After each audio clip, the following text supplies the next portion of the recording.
basically it's going to be amazing when we get into the jungle.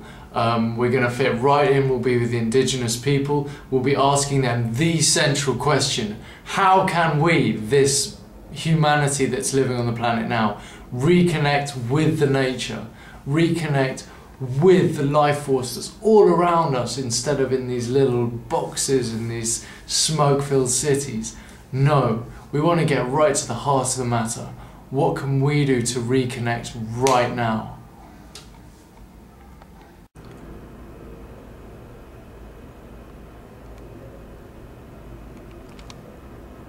It's like a snake shedding its skin. We're all so attached to this skin. We're also identified with the past, with what's been before, with our Preach history. it to us, brother. That we don't remember the work that went into growing that new snake inside, growing that new being, that new life, our history, our culture, what went into making who we are. Now it's almost ready, the skin's ready to fall off, and the point is, who are you going to choose to identify with? The dead relics grown. of the past? It's now ready to show that growth to the world. It's now ready to be that growth, that experience. We'll want to go tips today. There's a beautiful message, James. We got a sunset. We got an ocean. We're about to do this yoga class. Now look at him there.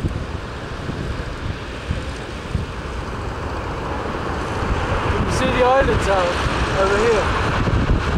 There's two big coastal blocks. Then you've got two smaller islands and a further two even smaller islands. Yeah, I'm getting there right now. The energy of the world is with us.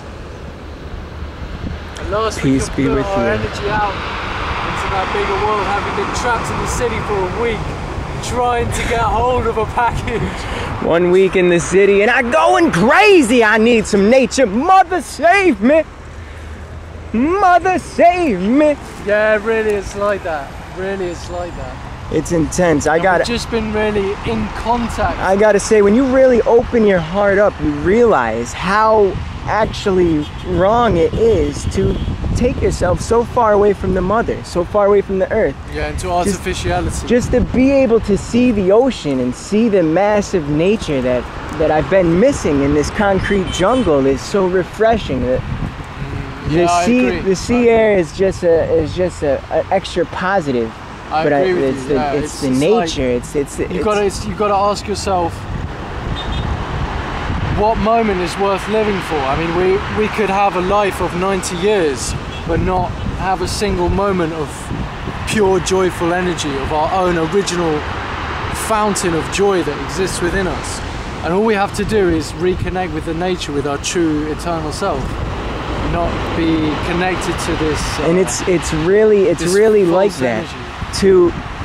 I mean, a lot of gurus talk about the child within, bringing out the inner child, and you can't do that without a parent, without connecting yourself with the grandmother and the grandfather, the sun and the earth. Just feel it, experience it. And I love cities. I love the fact that, you know, it brings all these people of different cultures and convenience. races. That's what it is at the end of the day. It's convenience, or it's what appears to be convenience, because we're getting delivered what we think we need immediately to us. But what do we really need?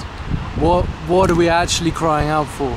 And perhaps that thing is here in this connection with nature, with the universe. And perhaps that moment is worth more than 90 years of moments in eternal, you know, bothersome realities of city reality. I mean, it truly is. I open myself up and I'm giving my energy and light and love and life to the universe and the world right now. And I can't walk on the street without singing or chanting, because it's just the chaos and the stress and the confusion of just all these people in such a small place, struggling and fighting and working and pushing to get one foot ahead of the other. And the thing is that it's those people who are in those cities that are making the big decisions that are in this world right now. They're the people with the money, they're the people with the power, with the connections, they're the people with the education, the intelligence, the family, our thing. But that's a serious point, isn't it? Because it's going to really make a difference to our reality, what decisions we choose to act on. And if the people making the decisions that are causing changes in reality on this planet are in the city, they're stressed out and they're afflicted by various psychic and physical ailments, really. And I mean, you see that in the economy and governments. We're being run, we're being governed by anxious, afraid people right now, and it's really influencing our own personal lives, even though the democracies and the governments have become so unpersonal. It's that influences. Get this, I've got an amazing idea. Okay, check this out. It's like the evolution of the human being, like our own psyche. It's almost like we learn to transcend our full self. We learn to identify what is our desires, what is our weakness, what is our lust, what is the things that we've become attached to as concepts that actually weaken our spiritual being. And maybe there's a parallel in society in that this kind of elite of people, or this kind of social class of people that are kind of running everybody else. And it's not just that they're running everybody else, it's that everybody else is allowing them to be themselves, to be run by it. Maybe there's a parallel between the human being overcoming their ego and humanity overcoming the elite. What do you think about that? Namaste. Namaste.